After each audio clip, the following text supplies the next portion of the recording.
My Lords, my Lords, my Lords. She's done. We haven't had anyone from the non-affiliated benches yet. So. They're all non-affiliated.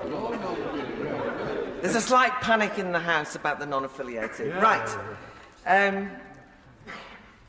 I'm glad to hear a new emphasis that lockdown is not cost-free, but also that devastating toll is present with these restrictions too.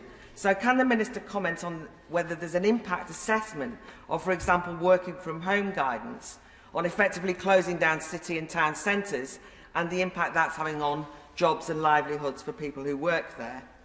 And on pressures on the NHS, is there more detailed evidence on how many people are actively hospitalised by COVID, by this new variant, rather than being in hospital and testing with it? Because that's not clear from the statement at all, but it makes a difference as to how frightened people might be of it.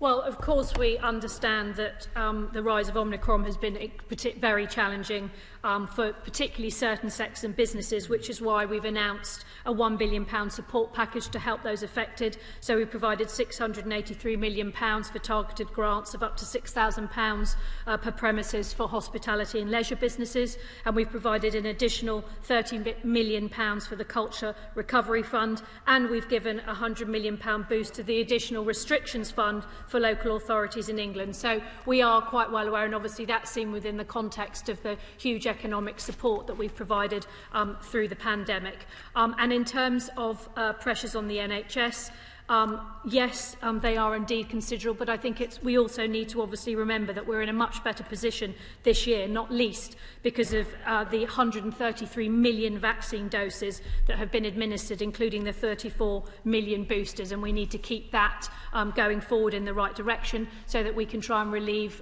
pressure on the NHS as much as we can.